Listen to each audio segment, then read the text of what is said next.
We are ready now to move on to look at designing wireless for a specific kind of environment. And what we're going to be looking at is designing wireless networks for Apple devices. We have a great individual here to talk to you about that. His name is Dan Jones. And he's going to be sharing with you great insight about designing wireless networks that work well with those Apple devices, iOS devices and otherwise.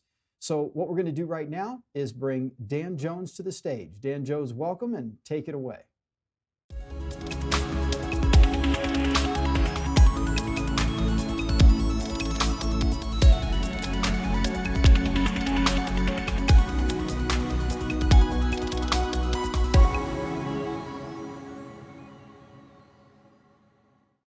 Hi everyone, thanks for having me. I'm Dan Jones on Twitter at UK Dan Jones. I'm from Maven Consultancy here in the UK. So I wanted to pre-record this talk so that I could fit in as much as possible. 30 minutes isn't enough to kind of go through everything I want to go through in terms of designing Wi-Fi for Apple.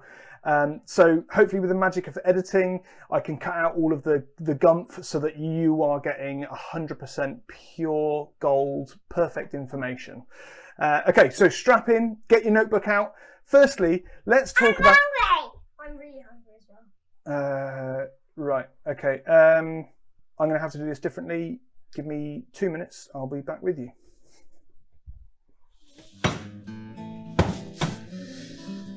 Right, okay boys, there you go. Okay. Right, does you sit nicely then? Okay, let's carry this on outside. Okay, so designing for Apple devices, we're talking iOS, iPadOS, macOS. So in IT, obviously we all know about shadow IT and how all that kind of stuff works. People bringing in their own devices, using things like Dropbox rather than the file server because it's easier for things to happen. Apple have been quite clever in the sense of, you know, their devices are consumer devices, but they're easy to use. So what people end up doing is bringing them into the enterprise to use them because they're good, they're easy to set up. So what we found over in the UK, iOS has got over 50% market share in terms of the mobile platform that's being used. So what we found is that if we can design networks to work well with an iOS device, pretty much everything else works well too. I mean, other than bad Android devices, but hey, can't solve every problem. So what we want to do is show you some different things that we've kind of learned and worked through over the last few years in terms of designing networks for Apple devices and how that can have a good impact on the rest of your network. So we'll go through a few things. Dan, please take the dogs. Oh, the beasts. Got to take the beasts out. Cool, come with me.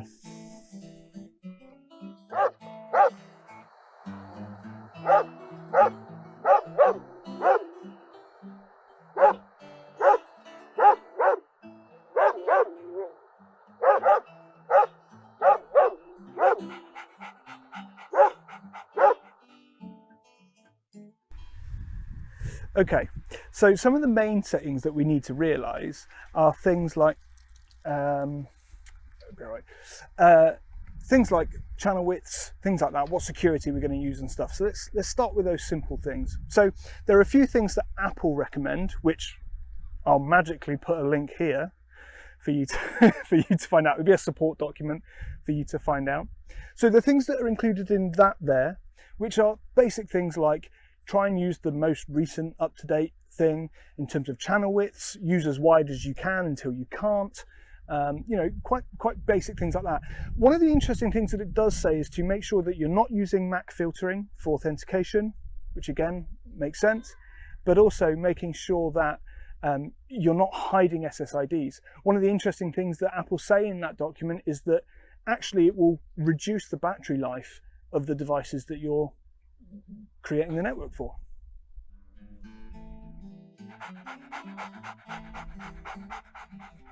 Oh. Yeah. What do you mean? I've got to... Ron, I'm trying to film this presentation. Are you... Yeah, but... Yeah, no, it's fine. I'll grab them now. Fine. Right, okay then kids, have a good time. Play safe. Dad, this isn't judo. All right, have a good time. I guess this is my life now.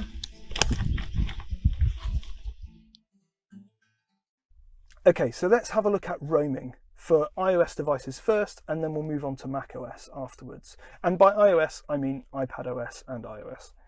So what is it that makes a device, or what's the threshold that an iOS device says, okay, I need to start looking for something better? So that kicks in at neg 70. So as soon as the device hits that, it starts saying, okay, is there anywhere else that I can move?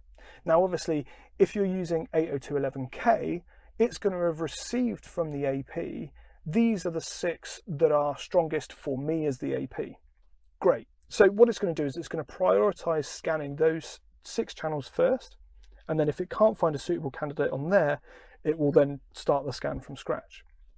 So there's 2 kind of thresholds here. So as soon as they hit neg 70, they start looking.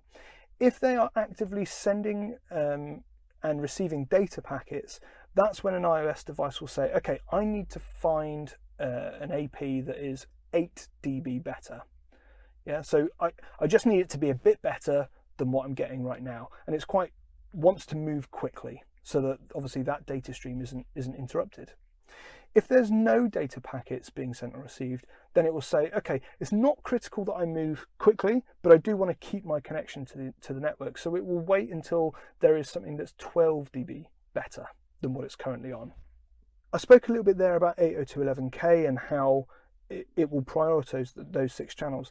That's why it's important that with iOS devices we use 802.11k. It does a couple of things. One, it makes us roam quicker, but secondly, and I think something that people don't necessarily consider, especially with mobile devices, that actually that will save battery life on that device as well, because it's not having to go through and scan every single channel. It can prioritize those and hopefully find that channel quicker and make that roam. Okay, so let's talk about macOS roaming. Now, it's going to differ from iOS roaming because Apple aren't expecting you to be walking around with your MacBook Pro or your iMac or your Mac Pro while you're on a FaceTime call or doing Wi-Fi calling or anything like that. They're expecting you to want a more stable connection that's, where the device isn't moving around as much. So therefore, they've changed the trigger threshold. On iOS, we said that the trigger threshold was neg 70. That's when the device starts looking for another AP. Now, on macOS, that trigger threshold is reduced down to neg 75, just so that you're not bouncing around. It's not constantly looking and using up energy and looking for different APs to connect to. So neg 75. We also said that effectively the device needs to find, if it's using data on iOS, it needs to find a device that's at least 8 dB better than what it's currently getting. Now, on Mac, there's no differentiation between using data, not using data. It will only ever move to a new AP if that signal that it's getting is 12 dB better. So those are just some kind of different changes in terms of the trigger and then the selection method for the new AP. So looking at some other things, macOS will always default to 5 GHz. Even if 2.4 is louder, as long as 5 GHz is at neg 68 or better, the macOS device will use the 5 GHz band. There's a few other things like macOS will prefer an AC network over an N network. macOS will prefer an 80 MHz channel to a 40. It will prefer a 40 to a 20. So things like that generally make sense. Now, I have seen issues where networks have, mixed AP models. For some reason, they've mixed, channel widths and things like this. Now, this can cause real problems, especially for macOS. So don't do it. The other thing is that macOS doesn't support 802.11r, the fast transition, but it does have some key caching, some static key caching that it will use, which is useful.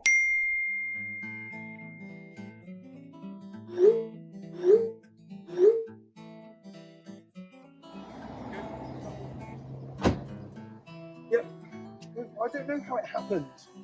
Well, look, I've dropped them off. You come and pick them up. Yeah, fine.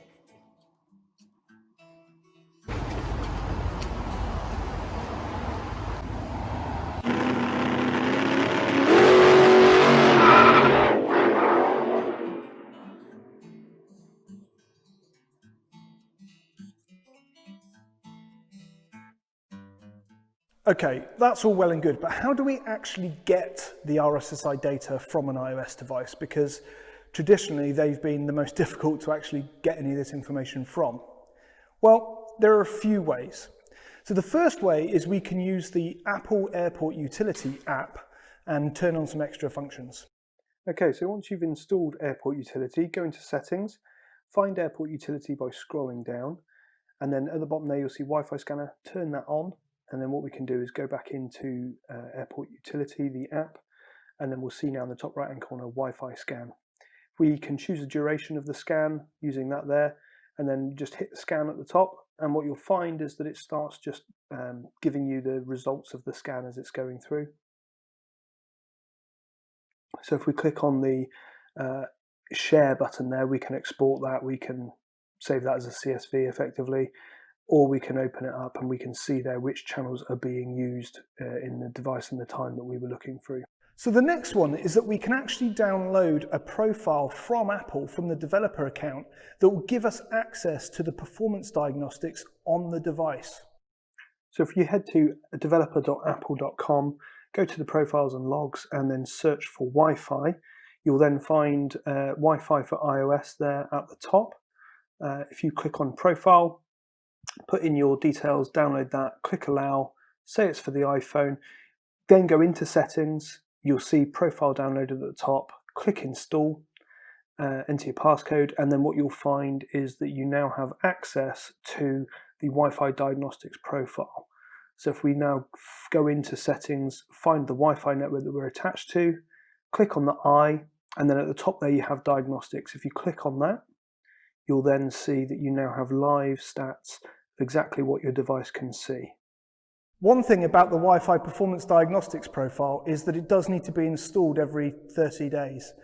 One thing that I've done, if you go to my website, #wifi.com, you'll find there I've created a Siri shortcut so that you can really quickly and easily get that profile re-downloaded.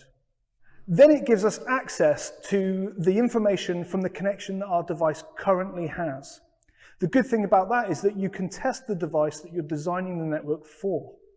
For macOS, things are a little bit different. We've got a couple of options, and Adrian's software is probably the best way to see a lot of this information easily. Okay, so we'll look at Wi-Fi Signal first, and in the menu bar there, you then have the pop-out with all of this information on that you can see in front of me. Now I've kind of gone into preferences and turned all of that on, which I'll show you now. So in here, I've just ticked all of those things. I've set it to dBm rather than percentage. I like to see the signal strength, and then I've ticked all of those options as well. In status, this is where you can create your own, text up in the menu bar. And he's recently added this two-line option with bolding as well. You've got annotations and then the notifications as well, which is useful for testing roaming and things like that.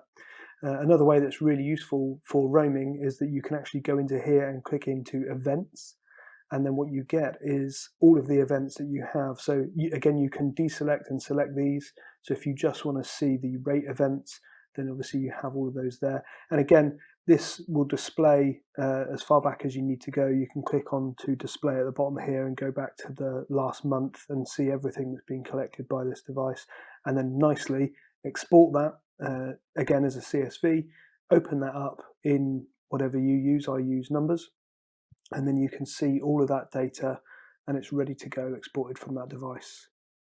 You can actually click Alt and then click on the Wi-Fi icon in the menu bar, and you can see some extra information really nice and quickly there too.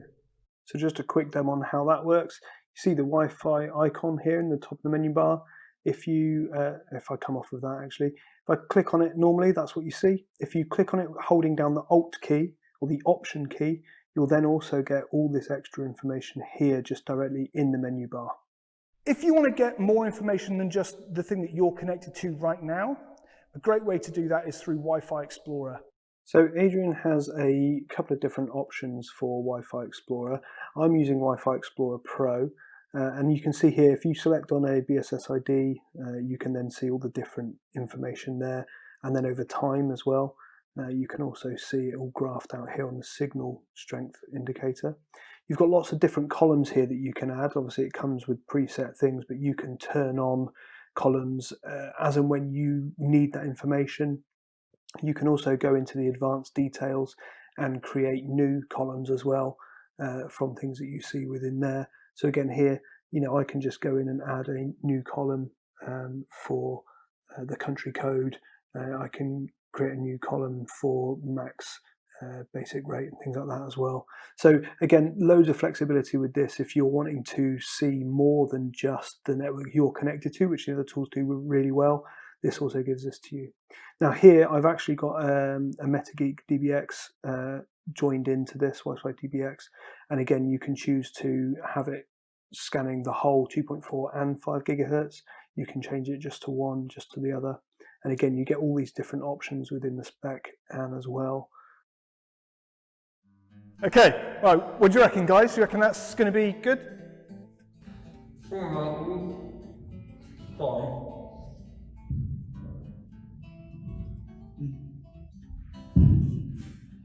Yeah, so basically what we want to do. Mate, isn't it? Probably go and head off to your meeting now. Probably about time, isn't it? Yeah, good shout. Bring round Road Force 1.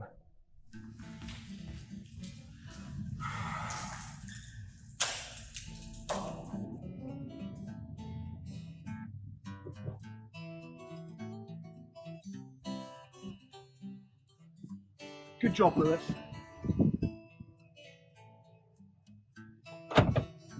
Engage. Okay, so in this section, I want to talk about 802.11K, R, and V. Now, I'm hoping that we all know what those things are, but let's just quickly go over them. So 802.11K is the neighboring report. So when you connect to an AP, that AP will tell the Apple devices, hey, these are the other APs that are nearby me. These are their signal strengths to me. So what that gives is a good indication to that Apple device, hey, these are the other APs that the AP you're connected to can hear. These are the signal strengths. Go and try these ones first, and then move on to just scanning every channel. And that's exactly what the Apple devices will do. They'll check those 6. If it finds a suitable roam candidate in those 6 straight away, perfect. We've just cut down on having to go through every single channel. That's what we want, faster roams. The Apple devices, obviously, if it can't find one within those 6, it will then just start and work its way through. So in essence, there's no downside to turning on K, as far as I've seen. If you're using authentication, so you're not using a PSK network, you're using an 802.1x network, then I would say you want to turn on R. Especially obviously with all the modern devices, they're not going to have any issue. Obviously, Apple and Cisco do have the adaptive R setting that you can use with Cisco and Meraki networks. So again, if you need to use that. Again, it's obviously going to have a massive impact on your roaming. So if you are using an 802.1x network, get that turned on. Even if you need to create a completely separate SSID for those devices, because not every device on your network can cope with 802.11r, fine, do it. And then we come to 802.11v. Now, the other two, if you've got those scenarios with 802.1x, turn on R. With 802.11v, I tend to say Apple in their documentation, like you can see here, they will say turn it on. It will help manage, it will balance things. What I've found is that through good design, you can actually you don't have to turn on V to make those things roam. Now, there have been instances where through design, unfortunately, I'm getting 1 or 2 APs where devices are congregating to, and obviously that brings down the performance of that AP. So in that instance, if I can't design around that issue, then I'll turn on V. I have had some issues with V in terms of Apple devices getting upset. They keep getting kicked off of an AP. So the only thing I would say there is try and design it so you don't need V to start with. If you find you do need it, turn it on and use it. Going back to Cisco and Apple, obviously they have the adaptive R settings that you can use, and obviously with Cisco we get a few extra things that happen. So for instance, with Apple devices, when they join a Cisco AP, they will actually send the Cisco AP, hey, just so you know, AP, and in the opposite way to the way that K works, Apple devices will actually send the Cisco AP, hey, just so you know, these are the other APs that I can see, and these are the signal strengths, this is the noise that I can hear, the signal to noise that I can hear from those other APs.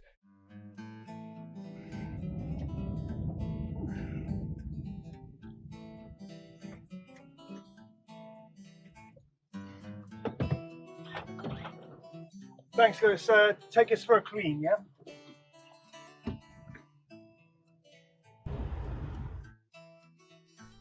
Okay, so now I want to go through my suggestions for how I'd actually set up a network, the things that I would put in place if designing for Apple devices. So, best place to start, Cisco and Apple have a technical partnership where they've kind of put out a lot of good stuff about this. So I'm just going to put a link to Cisco's document here that obviously you can go and check out. So I'll just run through the things that they're kind of suggesting, and then I'll add on little tweaks that I make to that as we go forward. So the typical max transmit power for iOS devices tends to be between 9 dBm and 14 dBm. They are looking for you to have at least 2 APs at neg 67 at the cell edge.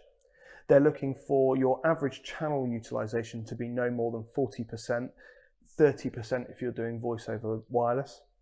They're looking for a minimum SNR of 65 dB. They're looking for retries to be under 15% with less than 1% packet loss. And they're looking for jitter to be below 100 milliseconds. Now, obviously, Cisco say designed for 5 gigahertz, makes good sense. Another thing that they kind of make quite a big deal of in that paper is to make sure that you are using the DFS channels. The DFS channels are there to be used.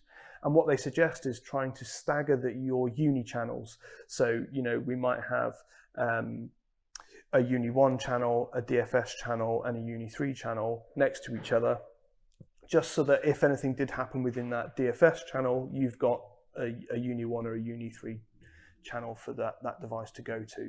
It's worth noting that iOS and macOS both will use beamforming. If we do start using channels wider than 20 megahertz, we're going to increase the noise floor. So again, that 25 dB signal to noise ratio is really important. I personally go for a primary of neg 65 at the cell edge and a secondary of neg 67. Okay, good client meeting. I think we got a winner there, so that's good. Here's your bill, sir. Cheers. Clients will get that. You've been on your own the whole time, sir. Yeah, the clients will. Anyway, time to hit the gym. End the day as we always do. Oh. See that? 2K. PB. So, that's a good workout. Sorry, mate. Do you want me to clean that up before you use it? What are you on about, mate? That's No, Dave. Go on. Just sure? No, Dave. Just go on.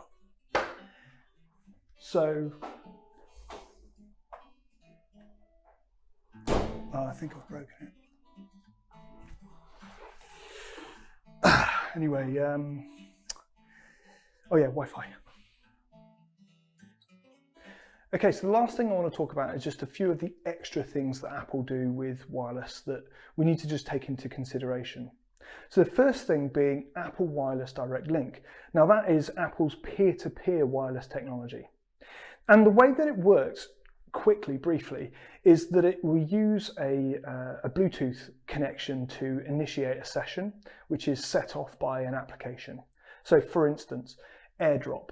When you open up the AirDrop share sheet, it connects to the Bluetooth, it turns on Apple Wireless Direct Link, and then effectively both devices synchronize the availability windows that they have. What's quite nice about Apple Wireless Direct Link is that it will actually hop from the Wi-Fi channel that it's currently on to one of 3 channels that Apple's designated. Now those channels are 149, 44, and 6. So the way that it works is that Apple devices will then synchronize when they hop over to these channels. Now, obviously in the EU, where I'm from, it will use channel 44 because 149 is under DFS rules here. But in the US, it will use 149. So Apple Wireless Direct Link is used for AirDrop, it's used for Sidecar, it's used for some of the continuity features that Apple has. So if you're joined to a network that is using 20 megahertz channels, Apple Wireless Direct Link will actually use 80 megahertz at channel 44 or 149. If you're using a 40 megahertz wide channel on your infrastructure, it will actually use the 40 that you've given it from infrastructure, and then it will hop over and use 40 at that primary channel in between. So it will use half and half. If you've got an 80 megahertz wide channel, Apple Wireless Direct Link will actually just use the infrastructure. It won't use channel 44 or 149.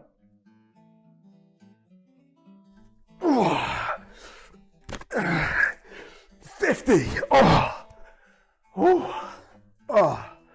Always good to end the day with a few pull-ups.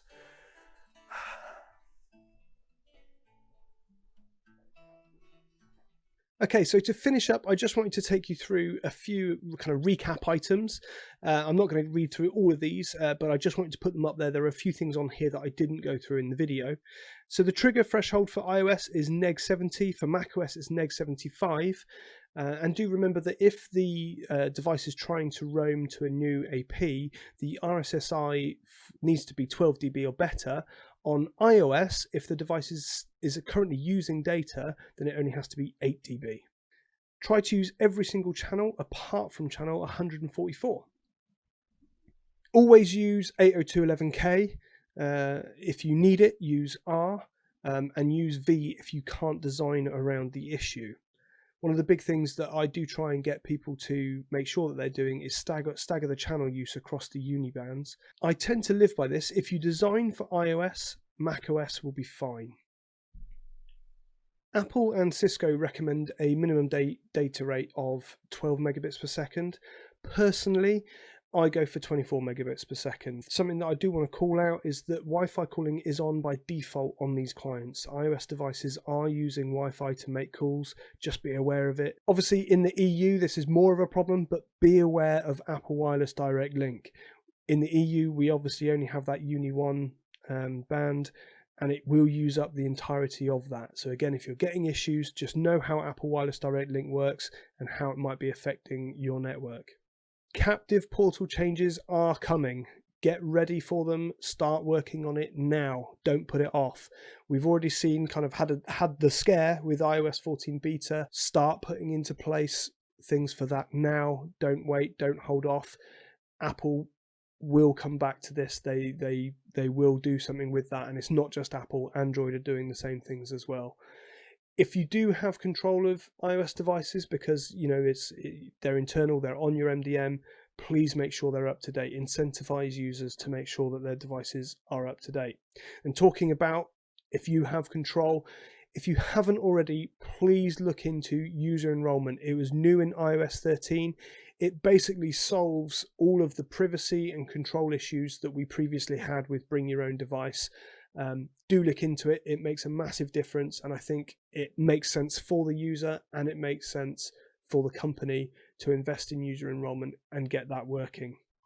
And with that, thank you very much. Please do reach out to me on Twitter at UKDanJones. It'd be great to chat and maybe even meet up for a beer. Thanks. Danny boy, old Danny boy. That's not me, that's Alan Blake. He has a question for you, Dan. First of all, though, thank you very much for putting this amazing video together. I know everybody loved it, and you put a lot of effort into that, and we appreciate it. And in addition, we want to take just a moment to give you the chance to answer a question. We're a little tight on time, so we don't have time to go into every question live. We'll answer those in the Q&A panel later on as best we can. But we had this one question that was intriguing to us. You and I were talking a little bit about it before we went live here. The issue of Apple choosing to prefer 80 over 40 or 40 over 20 in roaming type scenarios. And probably the best we can do is a good guess at it. But what are your thoughts on that? Yeah, I think, I mean, obviously, Apple are quite clever in the fact that they always kind of go over after the consumer market first and then kind of worm their way into enterprise. So, I mean, that decision kind of smacks a bit of that for me. Let's make the devices look like they're performing really well on the best network they can to make the numbers look good. So I would guess that. But I think it's going to become, more and more, obviously, with things moving the way they are, wider channel widths are going to be good for us anyway. Yeah, especially when we get up to the higher frequency bands. Yeah, so exactly. I think that's true. Well, once again, I want to say thank you very much for the presentation, and we look forward to working with you in future years, and wish you the best of luck, and thanks for staying on with us so late in the day. No worries at all. I had great fun doing it. Thanks. All right, take care. Cheers.